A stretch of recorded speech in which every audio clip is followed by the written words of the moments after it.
Well, hey everybody, John Rathlin here, and this is my review of New Japan Pro Wrestling's Dominion and Osaka Joel 2019 show. Before I get into the review, though, I do want to say that if you guys notice I didn't tweet during this, it isn't because I didn't enjoy the event. It wasn't because I was watching live. Nope, got in a little bit of trouble because I was a little too real, a little too honest, a little too vocal about my opinions about certain things. So that's really all it is. Maybe I just need to be a little more careful, but then I wouldn't be me if I play by all the rules. However, social media, maybe I need to take it a little easy. But I did enjoy this event. It was a whole lot of fun. And a big thumbs up, especially for a lot of the championship matches. Even the undercard was pretty goddamn good. Big thank you as always, Jen, for sending me those little C-Block trophy. I really do appreciate it. As I stumble over my words, I'm very tired. I apologize. Pull above my head here somewhere. If I forget to put it there for a bit, leave your grade and your thoughts in the comments. But yeah, even despite the fact I couldn't tweet about it, I did post about it a little bit on Facebook and had a whole lot of fun. We get Kevin Kelly, Don Callis, and Chris Charlton on commentary. Chris Charlton, by the way, absolutely terrific. Reason JP on Twitter. Don Callis, when Don Callis isn't about putting himself or Meltzer over, or both, he's actually fine. Him and Kevin Kelly have some great chemistry. So it was a nice three-man commentary team. And we get Jon Moxley, the current IWGP US champion, versus young lion Shota Umino. Shota dives on Jon Moxley. That is the extent of Shota Umino's big offense in this match. Moxley wins easily. He even mocks the crowd at one point. Does the X-Plex, the release spinning suplex, and ends up hitting the spike DDT, the Death Rider, 1, 2, 3. Okay. Yeah, that was pretty easy. It was under 4 minutes, which was fine. It was a fine way. Shota got his moment. Shota's going to go on to some big things, but it's all about getting Moxley over. And then Mox wants in the G1. Okay, cool. We get the first surprise of the G1 field. Now, granted, New Japan's got to make it official, but Mox in the G1? Yes. Shut up and take my money. I mean, New Japan already has that, but anyway, I digress. He even helps Shota Umino to the back. With the ice pack and that kind of stuff, showing, hey, I beat the shit out of you and everything, and I spiked you, but I'm going to help you to the back. Moxley is all about giving back to people. And you could tell it meant a lot to him to work in Japan there. So that's really, really cool. I'm sure it was a thrill for Shota. So the match served its purpose. It wasn't going to last very long, but it served its purpose. And then we get Satoshi Kojima, leader of the Bread Club, the man who loves to break bread with the enemies and just eat bread. He loves bread. He tweets about it all the time. It's awesome. It's weird, but it's awesome, but oh, Japan. Anyway, he faces off against Shingo Takagi, who lost against Will Ospreay in the Best Super Juniors finals and said, well, hey, Ospreay faced a whole bunch of heavyweights. Maybe I need to face some heavyweights to gain that experience. So he says, give me a heavyweight. Kojima did hit a nice crossbody outside. He hit the Kojima chops, in the corner, and then said, let's go, you bastards, or I'm going for it, let's go, you bastards, I think was a translation. I don't know exactly how to say it in Japanese, but the crowd said it really loud. And then, of course, Shingo hitting the Death Valley driver on the apron, as we know, the hardest part of the ring, not the last apron spot we'd see. Oh boy.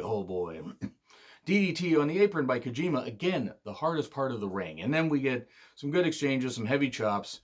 We get Made in Japan, for 2. And then we get a Pump and Bomber clothesline, Last of the Dragons, 1, 2, 3.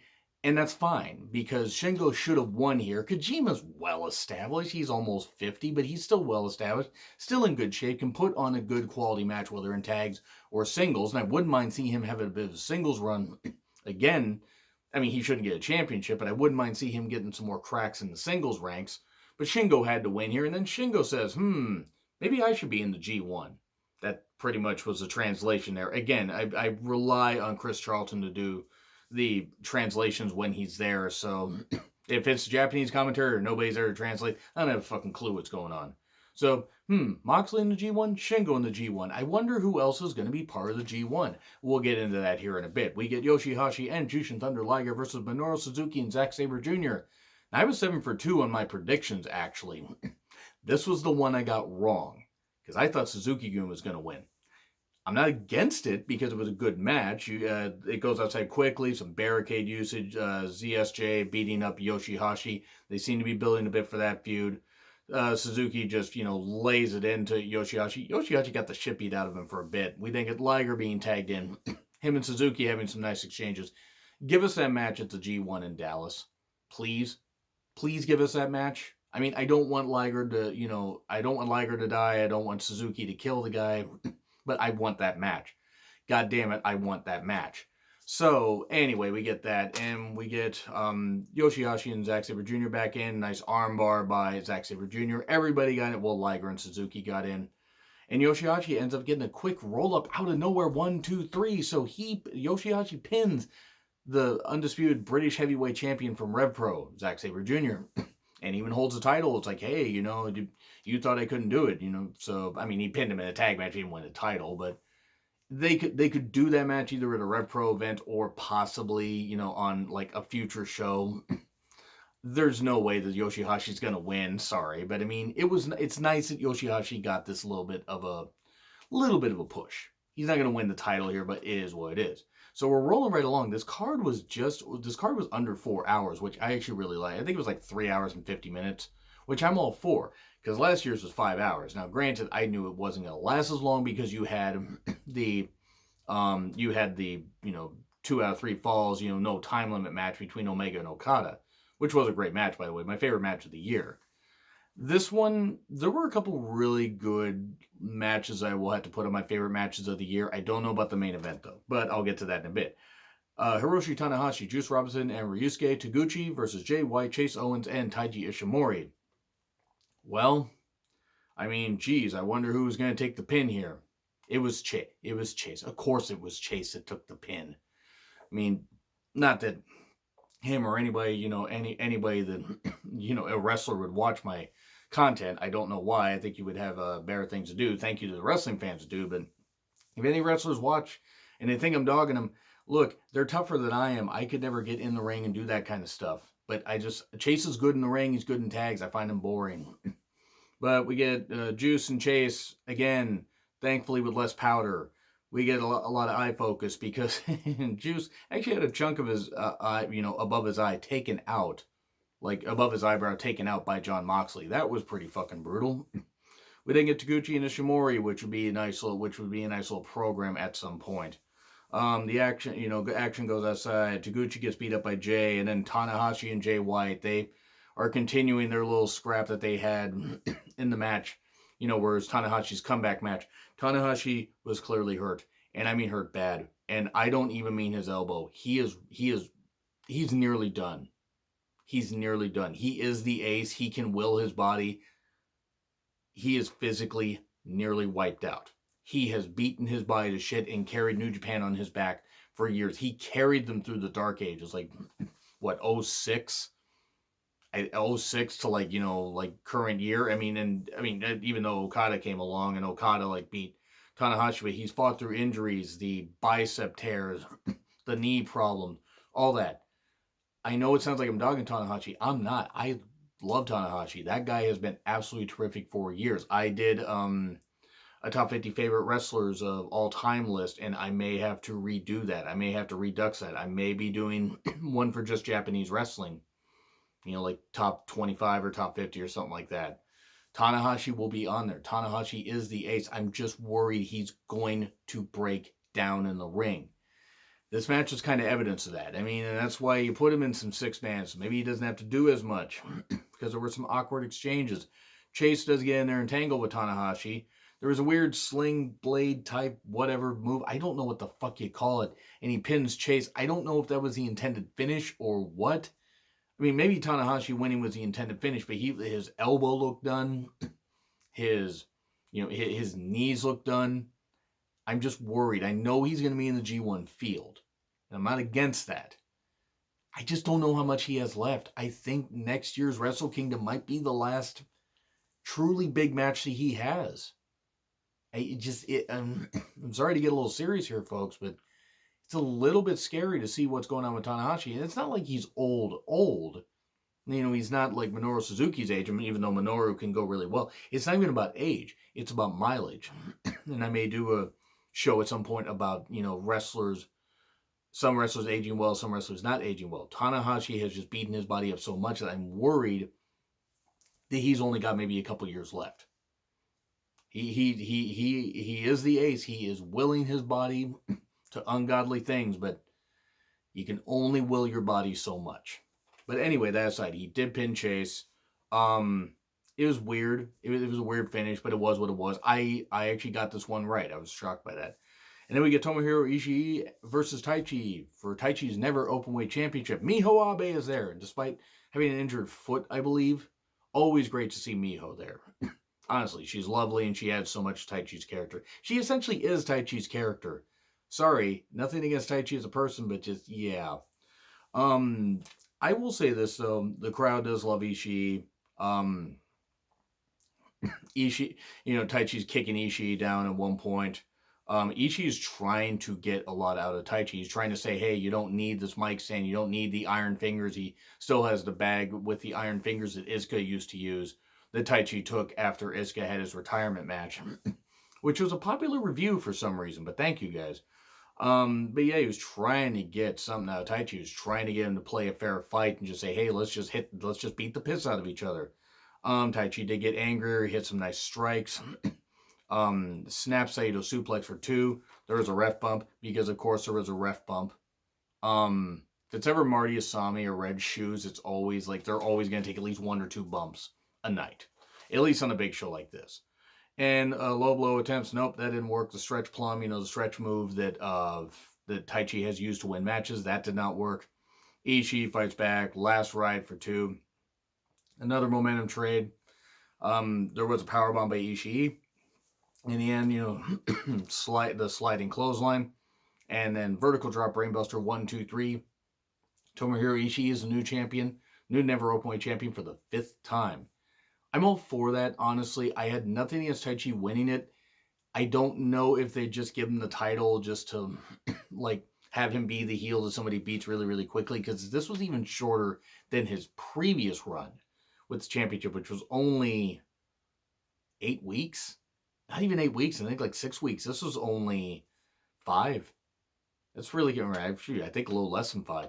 I'm happy with Ishii winning. Ishii can hopefully have some good matches, maybe with Yoshihashi if they have that happen. Chaos versus Chaos. Ishii versus Goto. Where the fuck was Goto on this card? Why did you put Goto on here? I would have liked to have seen that. Is Goto injured? I hope not.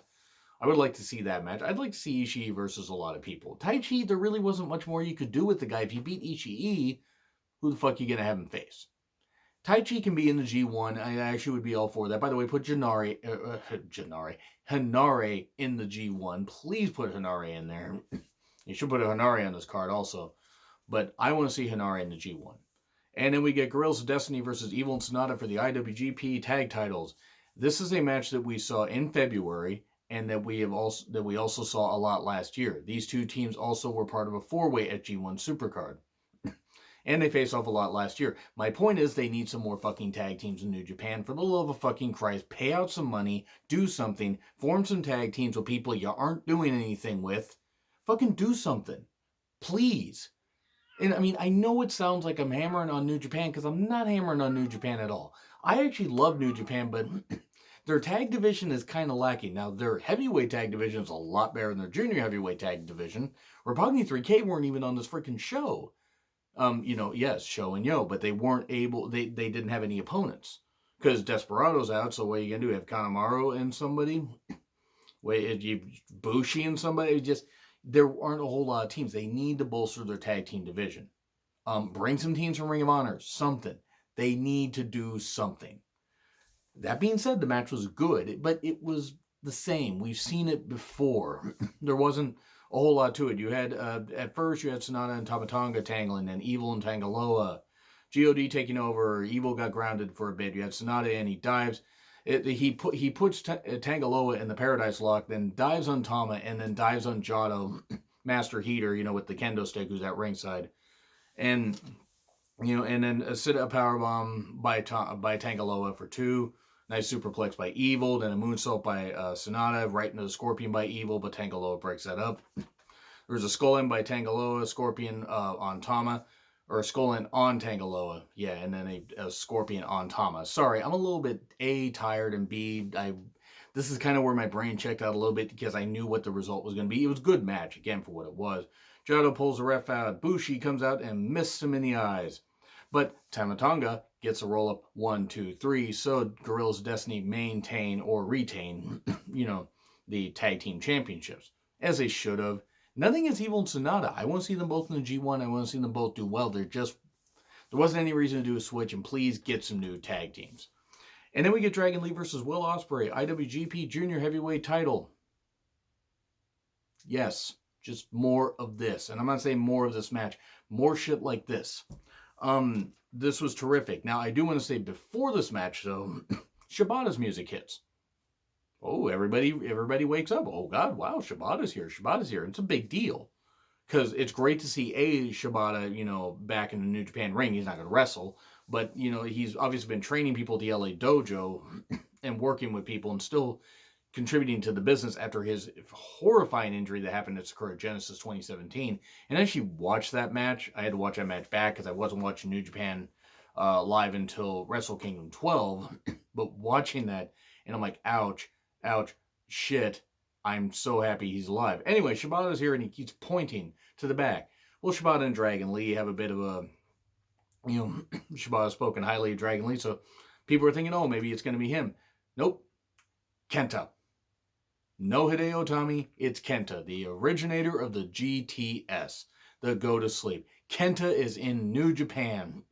He is here. Shibata says, they say a whole bunch of stuff. Kenta wants to be in the G1 is essentially the whole point of this. There was a translation thing, but Kenta wants to show New Japan what he can do. He wrestled in Pro Wrestling Noah for years. He did wrestle in NXT and WWE for a little bit.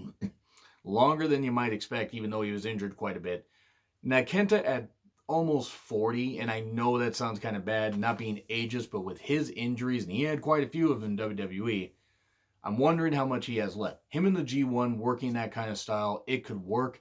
I don't know how much he has left. I think he's going to give every single thing he has. He did everything he could in Pro Wrestling Noah. So him being in New Japan, even if it's just going to be for the tournament, even if it's just going to be for a year, it's going to be for 2 years, however long it is, he's going to give everything he has. And it's great to see him back in a Japanese ring. So, cool. Crowd popped. I popped. I was happy for it.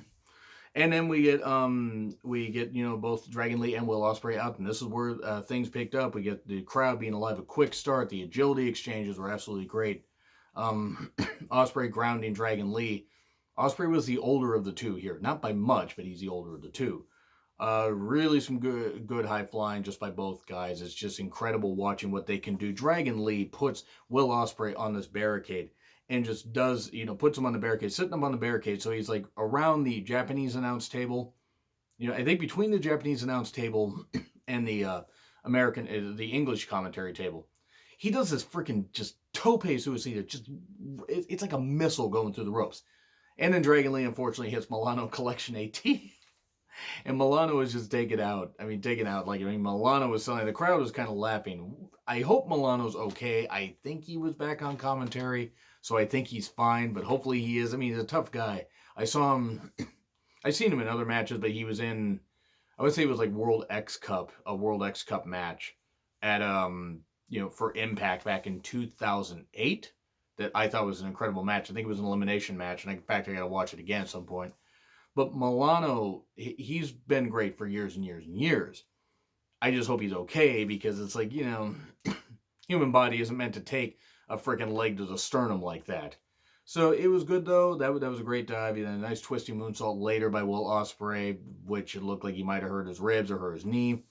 And then you get a big strike exchange, a huge DDT, poison Rana, stop hurting your necks for the love of God, one-man Spanish fly, all within about 20-30 seconds of each other. Hurricanrana over the ropes by Dragon Lee. Just hits a Hurricanrana while Ospreay's on the ropes. Ospreay just laying on his feet. I just don't know how you fathom doing this kind of stuff, but it's amazing watching what he does. Oscutter, countered by a kick, just big old drop kick. Stomped, there was a big old stomp to the outside, so Ospreay's hanging off the ropes, hanging outside. Dragon Lee does his stomp, and my God, I thought he was gonna freaking kill him. I thought Dragon Lee was gonna A, kill Ospreay, and B, shatter both his legs, because the way he landed was pretty freaking bad. Big old knee strike, exposed knee strike, but just two. But then, Ospreay comes back after kicking out. Kick, hook kick, hidden blade, Oscutter off the ropes, Stormbreaker for 3. So yeah, pretty much the same way he beat Shingo. In fact, that's kind of similar to what happened with Hiromu beating Taiji Ishimori and then beating Will Ospreay almost the same way to win Best of Super Juniors and win the title last year. So Will Ospreay wins the IWGP Junior Heavyweight Championship to show respect at the end. Ospreay gets on the mic, with the English commentary table, says, in Melbourne, I want to challenge Robbie Eagles. Cool. No Hiromu yet. Disappointed. Hopefully soon. Please have Hiromu come back soon. I want him to come back healthy, but please, it's like I'm begging, please come back soon. Face Dragon Lee on the G1 special. Do that. God, I'm going to have like 20 matches on the G1 special at this rate. Then we get Kota Ibushi versus Tetsuya Naito. We hate our next match is what I'm going to call it. And meaning not we hate our next match, but we hate our necks. These guys hate their necks, especially Kota. Sweet Jesus. By the way, it was also for the IWGP Intercontinental Championship. Naito getting some boos with the dirty tactics and everything. Naito did with some good groundwork as well. He dominated for quite a bit of this. Ibushi did come back with some speed, a nice half Nelson suplex. But then Ibushi got a spike DDT. First neck bump of the whole thing. Then Ibushi hits his Pele kick right to Naito's ass, so knocks him outside. And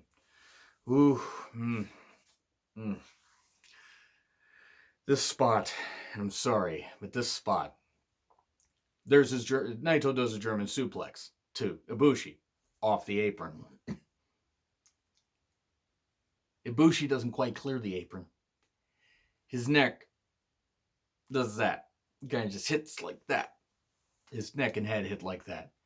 It was one of the it was scarier than Ospreay and Skrull. It was scarier than Sakura Genesis last year. It was scarier than that. And I know Ospreay busted his head open and clearly had a concussion. And if he didn't, I'm damn surprised. That was fucking brutal. Absolutely fucking... I have no idea how... if Ibushi did not get a concussion in this match, if Naito didn't get... if nobody got a concussion during this match, I'd be amazed. That was absolutely fucking... just a fucking brutal spot and everything. We then get, a Poison Rana off the top by Naito. Stop hurting your necks. Spike Tombstone by Ibushi. Nice strike exchange. Headbutts by Naito. Destino for 2. A last ride for 2. Last ride from Ibushi. And then another spike DDT. Swinging reverse DDT off the ropes. And a Destino for 3. Now there were other moves and everything and stuff like that were close near falls. But 1, 2, 3. Naito beats Ibushi like 2 months after Ibushi beat Naito for the Intercontinental Championship. I don't know if they're going to try to go with the thing of Naito being a dual champion. I don't think it's going to work. I think what's going to happen is Ibushi's going to win the G1. That it's freeing him up to do something. They got to free him up to do something. I think Ibushi's going to get it here. So I know it sounds like I didn't give a whole lot of love to this match. I love this match, but it's one that I can't really encapsulate fully with my words. You have to check it out. It really is that goddamn... it's a damn good match. But that apron spot, that German suplex apron spot, fuck, ouch, ouch. There ain't no, hardest part of the ring joke that I can make, being snide or whatever. That was just scary, and I hope Kota Ibushi's okay. I hope Naito's okay. Because that was fucking scary. And then we get Kazuchika Okada versus Chris Jericho, IWGP Championship. Well, we get Jericho with so many goddamn spikes on his shoulder. It's absolutely amazing. It's like he was cosplaying as the Road Warriors while putting more spikes on there. It was amazing. Now, he was the Painmaker. He was wearing, he's crazy clown rock dad Chris Jericho. In fact, that's going to be a hashtag in the video. But, yeah, Jericho using dirty tactics right away. I mean, big shock. Baiting Okada in and trying to street fight him. Walls of Jericho's a rope break. DDT on the table, announcer's table. And the camera salute where Jericho grabs the camera and just does this and that kind of stuff. That was pretty cool. There was a nice crossbody by Chris Jericho. There is one line that Callis said at the end of this where he said, and then I'll get back to the match where he said, well, Chris Jericho looks like he could go another 20 minutes. Chris Jericho was gassed 10 minutes into this. I'm sorry, he was. He's ramped up the character work. He did some when he's doing the crazy antic stuff and basically being the crazy dad and the annoying dickish heel that he can be, he's fine. He can still execute some moves, but he's lost about 5 steps. 5 steps from even 4 or 5 years ago. Happens to everybody. Not that Jericho isn't still good. Not that he can't be great. But he's having to mask it with a lot of character work. Again, I love Jericho, but just being honest. And wouldn't be me if I wasn't honest. We then get a code breaker over the barricade because Okada dives, code breaker over the barricade. Then they show the replay, and Jericho clearly did not hit any of that code breaker. I mean, not that I expect anybody to actually hurt themselves, but we got the knee right into the ribs, except he fucking didn't. I mean, commentary having to cover for a lot of this. Not that it was botchy, it's just it was obvious that he didn't hit him. Because it ain't ballet, but some of the shots didn't exactly work. There was a nice rib focus by Jericho. Tombstone reversals, Boston Crab again. Jericho, ask him. That's all he was saying, all he was yelling. Big drop kick by Okada. Springboard drop kick by Jericho. Elbow off the top by Okada. That was really, really cool. And it's good strikes. A nice lion salt. Code breaker for 2. It exposed turnbuckle. Jericho took up the turnbuckle pad and did all that and everything because, of course, he did. A nice code breaker by Okada after Jericho tried his own Rainmaker. Then a lot of notes here. Spinning Tombstone. Rainmaker countered. Boston Crab into a lion tamer very briefly. Like very, very briefly. Exposed turnbuckle for Okada. But then this weird finish. It looked like, Jericho was going to go for the juice effect. No, that gets countered. And Okada manages to get a roll up. So he out wrestled Chris Jericho and he got the win. So, okay. That was a bit of a limp finish, but I mean, I guess they want to continue the feud. My problem is that I don't know why you'd want to continue this feud. I hate to say it, but Okada deserves better. He deserves better opponents. You can do a one-off on this just fine. Thank God Jericho did not win the championship because I was all prepared to knock it down a grade because that would have been catastrophic. Even though I picked Jericho winning, this is only the second match that I got wrong. But then, Jericho attacks after the bell. He gets a chair, hits a chair shot to Okada's head. Hits a juice effect elbow, even though the match is over, so it doesn't matter. Chair to the neck, into the ring post. And then he's beating him up at ringside. Tries for a powerbomb through a table. Tanahashi, who's been on commentary for a couple matches, attacks Chris Jericho. Attempting to. It was kind of awkward watching Tanahashi try to do that, but he did, and he fought off Chris Jericho and everything. And maybe we're get this match at the G1 in Dallas. I mean, Jericho kind of runs down Tana. Bakahashi is what he called him. Gross. If you Google that, if you don't know. Google Baka if you don't know what I mean.